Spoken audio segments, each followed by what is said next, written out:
Mr. President, ladies and gentlemen,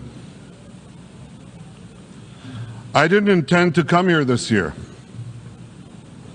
My country is at war, fighting for its life. But after I heard the lies and slanders leveled at my country by many of the speakers at this podium, I decided to come here and set the record straight.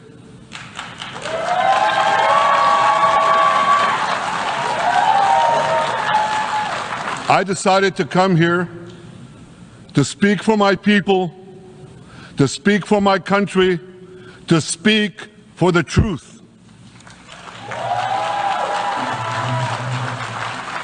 And here's the truth. Israel seeks peace. Israel yearns for peace. Israel has made peace and will make peace again.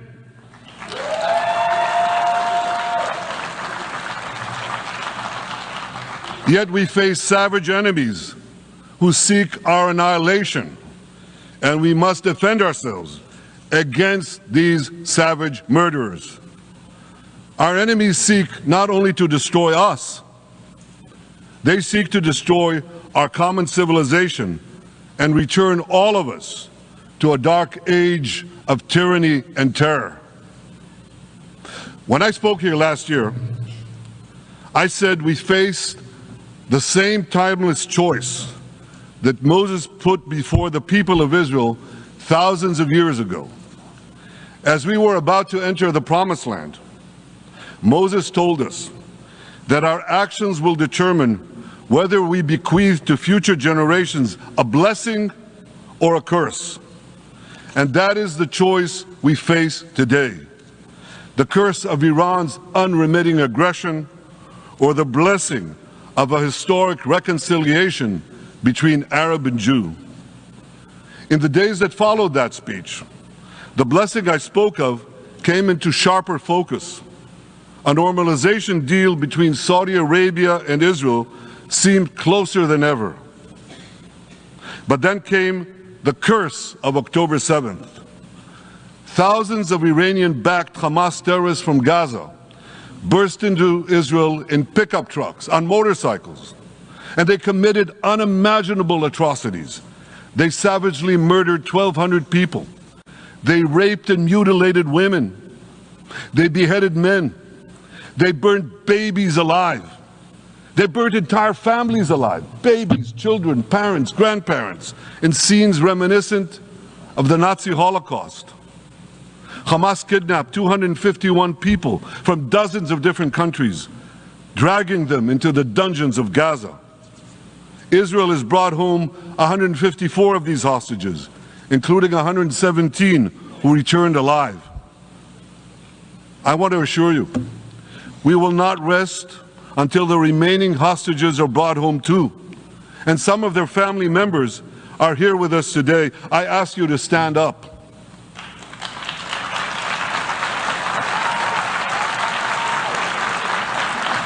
With us is Eli Stevie, whose son Idan was abducted from the Nova Music Festival. That was his crime. A music festival.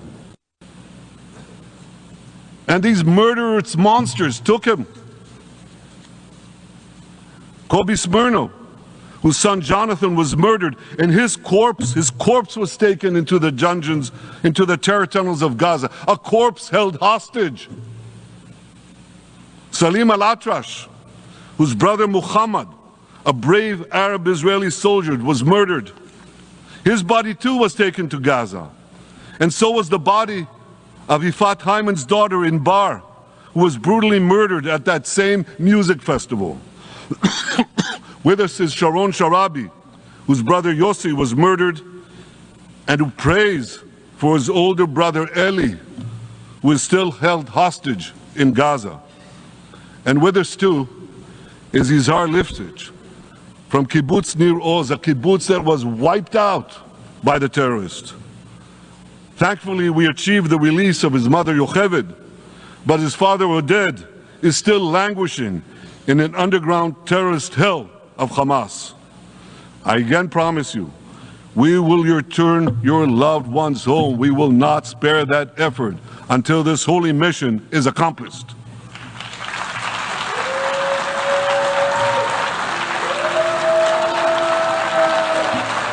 Ladies and gentlemen, the curse of October 7th began when Hamas invaded Israel from Gaza. But it didn't end there. Israel was soon forced to defend itself on 6 more war fronts organized by Iran. On October 8th, Hezbollah attacked us from Lebanon. Since then, they fired over 8,000 rockets at our towns and cities, at our civilians, at our children. 2 weeks later, the Iran-backed Houthis in Yemen launched drones and missiles at Israel, the first of 250 such attacks, including one yesterday aimed at Tel Aviv. Iran's Shiite militias in Syria and Iraq have targeted Israel dozens of times over the past year as well. Fueled by Iran, Palestinian terrorists in Judea and Samaria perpetrated scores of attacks there and throughout Israel. And last April, for the first time ever, Iran directly attacked Israel from its own territory, firing 300 drones, cruise missiles, and ballistic missiles at us. I have a message for the tyrants of Tehran.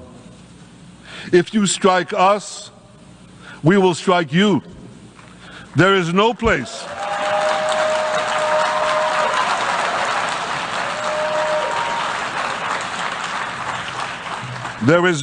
in Iran that the long arm of Israel cannot reach, and that's true of the entire Middle East. Far from being lambs led to the slaughter, Israel's soldiers have fought back with incredible courage and with heroic sacrifice. And I have another message for this assembly and for the world outside this hall. We are winning.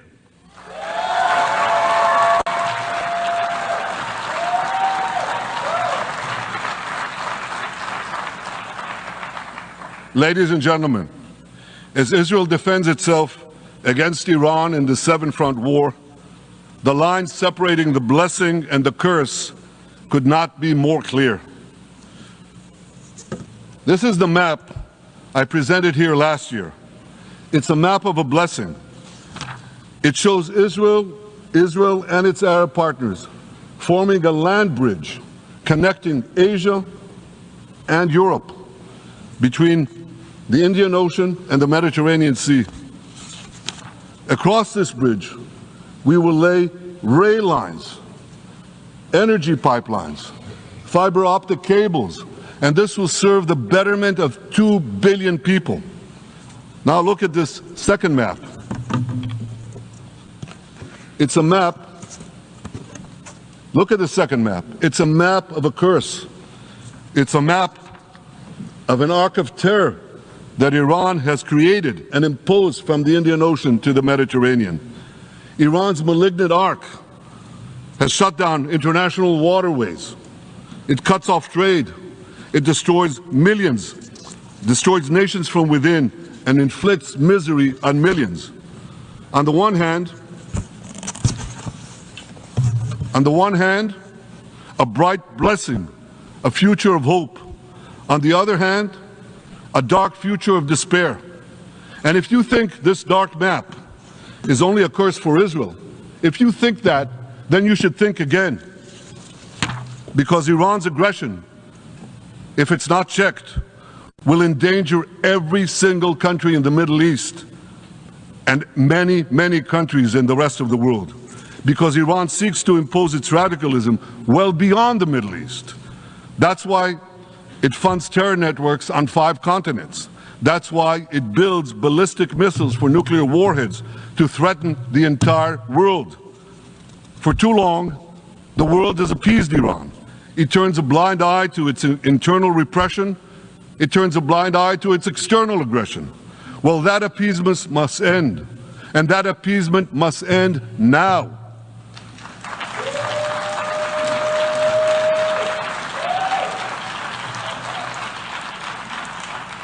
Nations of the world should support the brave people of Iran who want to rid themselves of this evil regime. Responsible governments should not only support Israel in rolling back Iran's aggression, they should join Israel. They should join Israel in stopping Iran's nuclear weapons program.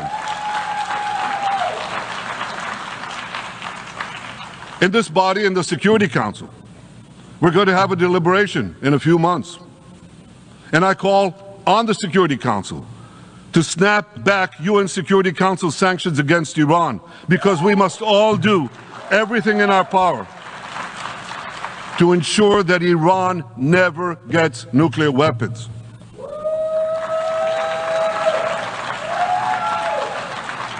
For decades, I've been warning the world against Iran's nuclear program.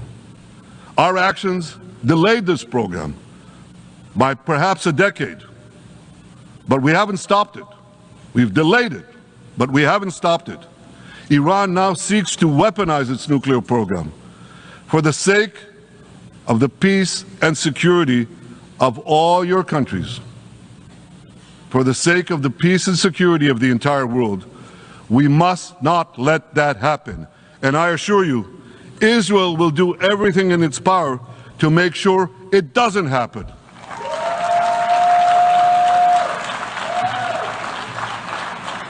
So, ladies and gentlemen, the question before us is simple. Which of these two maps that I showed you will shape our future? Will it be the blessings of peace and prosperity for Israel, our Arab partners, and the rest of the world? Or will it be the curse in which Iran and its proxies spread carnage and chaos everywhere? Israel has already made its choice. We've decided to advance the blessing. We're building a partnership for peace with our Arab neighbors while fighting the forces of terror that threaten that peace. For nearly a year, the brave men and women of the IDF have been systematically crushing Hamas's terror army that once ruled Gaza. On October 7th, the day of that invasion into Israel, that terror army numbered nearly 40,000 terrorists. It was armed with more than 15,000 rockets. It had 350 miles of terror tunnels, an underground network bigger than the New York subway system, which they used to wreak havoc above and below ground. A year later, the IDF has killed or captured more than half of these terrorists, destroyed over 90% of their rocket arsenal, and eliminated the key segments of their terror tunnel network. In major military operations,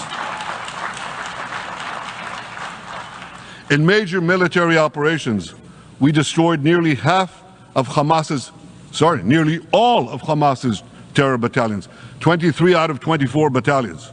Now, to complete our victory, we are focused on mopping up Hamas's remaining fighting capabilities. We are taking out senior terrorist commanders and destroying remaining terrorist infrastructure. But all the while, and I'll say this one more time, we remain focused on our sacred mission, bringing our hostages home, and we will not stop until that mission is complete. Now, ladies and gentlemen, even with Hamas's greatly diminished military capability, the terrorists still exercise some governing power in Gaza by stealing the food that we enable aid agencies to bring into Gaza. Hamas steals the food, and then they hike the prices. They feed their bellies, and then they fill their coffers with money that they extort from their own people. They sell the stolen food at exorbitant prices, and that's how they stay in power. Well, this too has to end, and we're working to bring it to an end.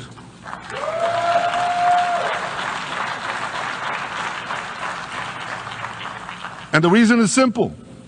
Because if Hamas stays in power, it will regroup, rearm, and attack Israel again and again and again, as it is vowed to do. So Hamas has got to go.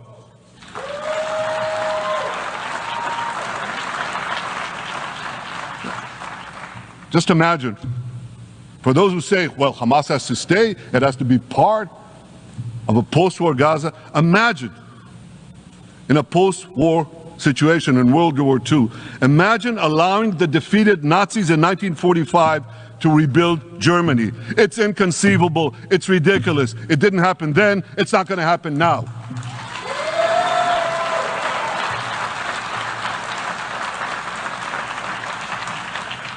This is why Israel will reject any rule for Hamas in a post-war Gaza.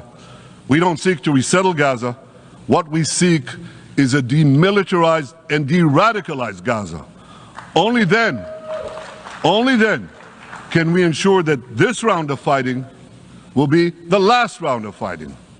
We are ready to work with regional and other partners to support a local civilian administration in Gaza committed to peaceful coexistence. As for the hostages, I have a message for the Hamas captors. Let them go. Let them go. All of them. Those alive today must be returned alive, and the remains of those whom you brutally killed must be returned to their families. Those families here with us today, and others in Israel, deserve to have a resting place for their loved ones, a place where they can grieve and remember them. This war, ladies and gentlemen, this war can come to an end now. All that has to happen is for Hamas to surrender, lay down its arms, and release all the hostages. But if they don't, we will fight until we achieve victory, total victory. There is no substitute for it.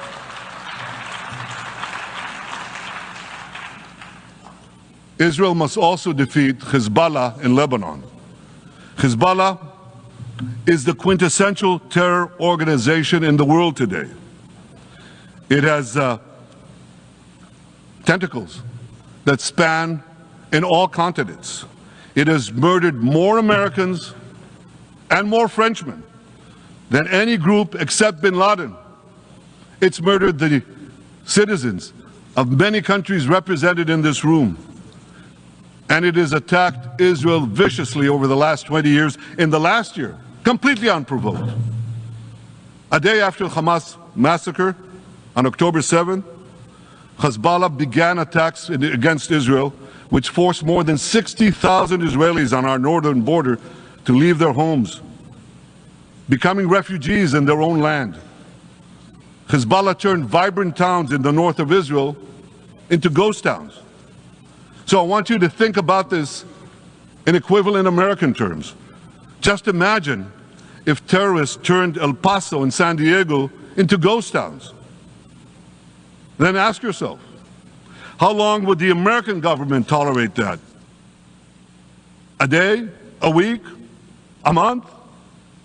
I doubt they tolerate it even for a single day. Yet Israel has been tolerating this intolerable situation for nearly a year. Well, I've come here today to say enough is enough.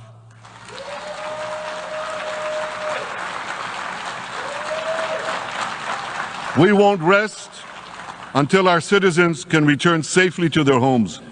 We will not accept a terror army perched on our northern border, able to perpetrate another October 7th style massacre. For 18 years, Hezbollah brazenly refused to implement UN Security Council Resolution 1701, which requires it to move its forces away from our borders. Instead, Hezbollah moved right up to our border. They secretly dug terror tunnels to infiltrate our communities and indiscriminately fired thousands of rockets into our towns and villages. They fire these rockets and missiles not from military sites. Not from that. They do that too. But they fire those rockets and missiles after they place them in schools, in hospitals, in apartment buildings, and in the private homes of the citizens of Lebanon. They endanger their own people. They put a missile in every kitchen, a rocket in every garage. I said to the people of Lebanon this week, Get out of the death trap that Hezbollah has put you in. Don't let Nasrallah drag Lebanon into the abyss. We're not at war with you. We're at war with Hezbollah, which has hijacked your country and threatens to destroy ours. As long as Hezbollah chooses the path of war, Israel has no choice, and Israel has every right to remove this threat and return our citizens to their homes safely. And that's exactly what we're doing.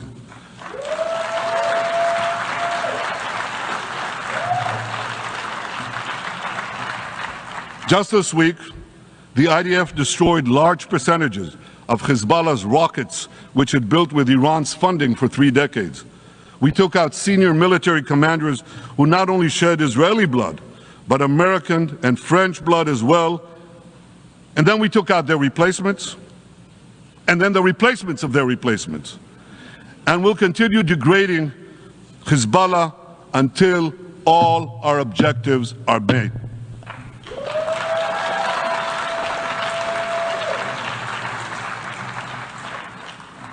Ladies and gentlemen, we're committed to removing the curse of terrorism that threatens all civilized societies. But to truly realize the blessing of a new Middle East, we must continue the path we paved with the Abraham Accords 4 years ago. Above all, this means achieving a historic peace agreement between Israel and Saudi Arabia.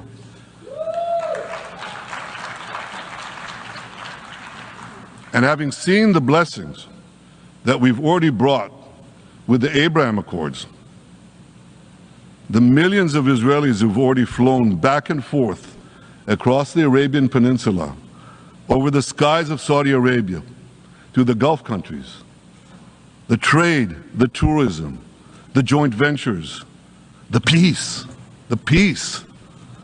I say to you, what blessing such a peace with Saudi Arabia would bring.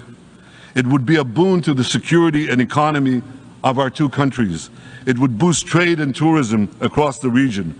It would help transform the Middle East into a global juggernaut. Our two countries could cooperate on energy, water, agriculture, artificial intelligence, and many, many other fields. Such a peace, I'm sure, would be a true pivot of history. It would usher in a historic reconciliation between the Arab world and Israel, between Islam and Judaism, between Mecca and Jerusalem. While Israel is committed to achieving such a peace, Iran and its terror proxies are committed to scuttling it. That's why one of the best ways to foil Iran's nefarious designs is to achieve the peace. Such a peace would be the foundation for an even broader Abrahamic alliance. And that alliance would include the United States, Israel's current Arab peace partners, Saudi Arabia, and others who choose the blessing of peace.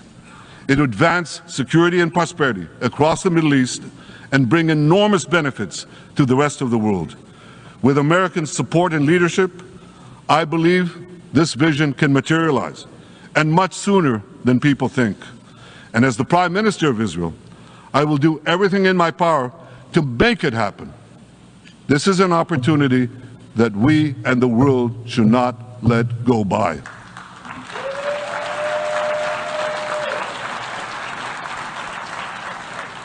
Ladies and gentlemen, Israel has made its choice. We seek to move forward to a bright age of prosperity and peace. Iran and its proxies have also made their choice. They want to move back to a dark age of terror and war. And now I have a question. And I pose that question to you. What choice will you make? Will your nation stand with Israel? Will you stand with democracy and peace? Or will you stand with Iran, a brutal dictatorship that subjugates its own people, exports terrorism across the globe? In this battle between good and evil, there must be no equivocation. When you stand with Israel, you stand for your own values and your own interests. Yes, we're defending ourselves, but we're also defending you against a common enemy that through violence and terror seeks to destroy our way of life. So there should be no confusion about this. But unfortunately, there is a lot of it in many countries and in this very hall, as I've just heard. Good is portrayed as evil, and evil is portrayed as good. We see this moral confusion when Israel is falsely accused of genocide, when we defend ourselves against enemies who try to commit genocide against us. We see this too when Israel is absurdly accused by the ICC prosecutor of deliberately starving Palestinians in Gaza. What an absurdity! We have to bring in 700,000 tons of food into Gaza. That's more than 3,000 calories a day for every man, woman, and child in Gaza. We see this moral confusion when Israel is falsely accused of deliberately targeting civilians. We don't want to see a single person, a single innocent person die. That's always a tragedy. And that's why we do so much to minimize civilian casualties, even as our enemies use civilians as human shields. And no army has done what Israel is doing to minimize civilian casualties. We drop flyers, we send text messages, we make phone calls by the millions to ensure that Palestinian civilians get out of harm's way. We spare no effort in this noble pursuit. We see yet another profound moral confusion when self-described progressives march against the democracy of Israel. Don't they realize they support the Iranian-backed goons in Tehran and in Gaza? The goons who gun down protesters, murder women for not covering their hair, and hang gays in public squares, some progressives. According to the U.S. Director of National Intelligence, Iran funds and fuels many of the protesters against Israel. Who knows, maybe some of the protesters, or even many of the protesters outside this building now. Ladies and gentlemen, King Solomon, who reigned in our eternal capital, Jerusalem, 3,000 years ago, proclaimed something that is familiar to all of you. He said, "There is nothing new under the sun." Well, in an age of space travel, quantum physics, and artificial intelligence, some would argue that's a debatable statement. But one thing is undeniable. There is definitely nothing new at the United Nations.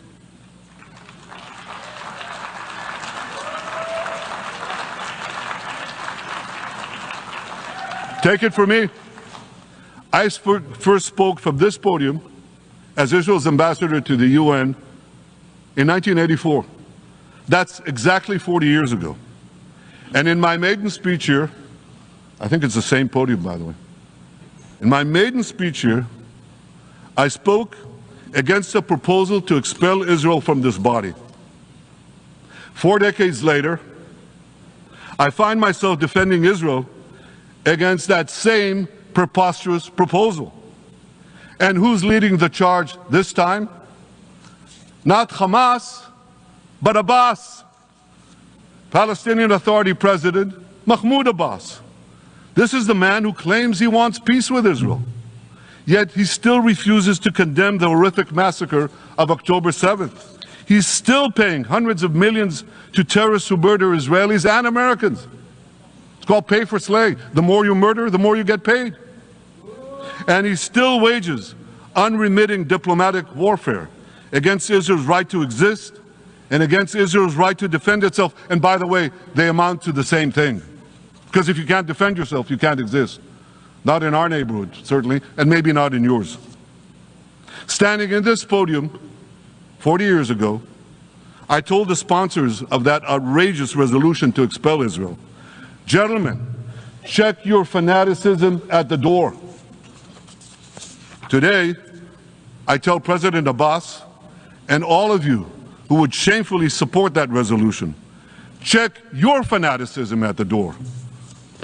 The singling out of the one and only Jewish state continues to be a moral stain on the United Nations. It has made this once respected institution contemptible in the eyes of decent people everywhere.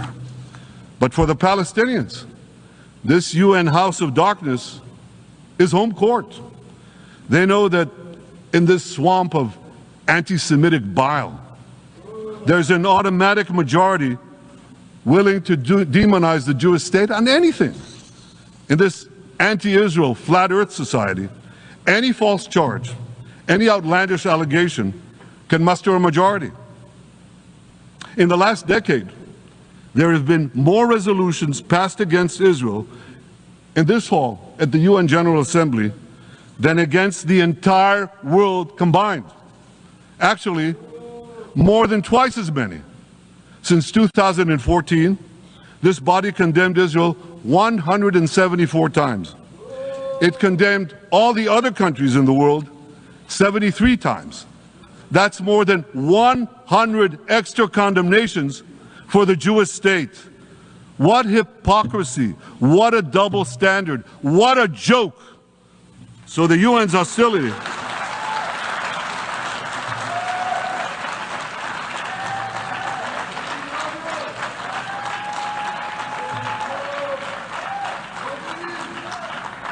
So all the speeches you heard today, all the hostility directed at Israel this year, it's not about Gaza.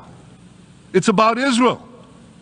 It's always been about Israel's very existence. And I say to you, until the Jewish state is treated like other nations, until this anti-Semitic swamp is drained, the UN will be viewed by fair-minded people everywhere as nothing more than a contemptuous farce.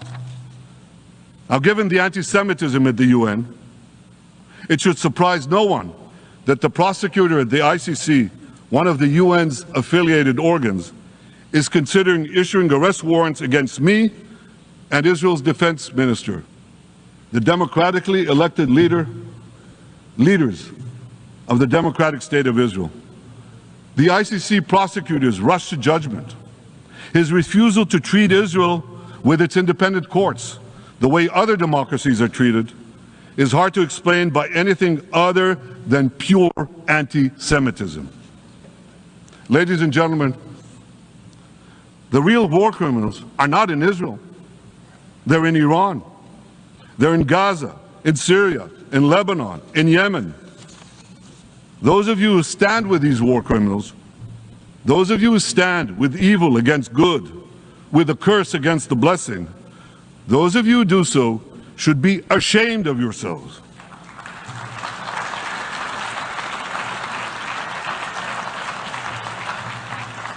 But I have a message for you. Israel will win this battle. We'll win this battle because we don't have a choice. After generations in which our people were slaughtered, remorselessly butchered, and no one raised a finger in our defense, we now have a state. We now have a brave army, an army of incomparable courage, and we are defending ourselves. As the book of Samuel says in the Bible, Netzach Yisrael lo yishaker. The eternity of Israel will not falter.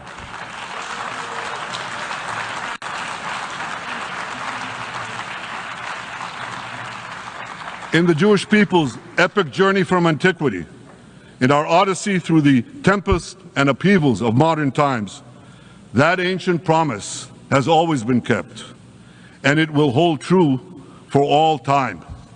To borrow a great poet's phrase, Israel will not go gently into that good night. We will never need to rage against the dying of the light, because the torch of Israel will forever shine bright.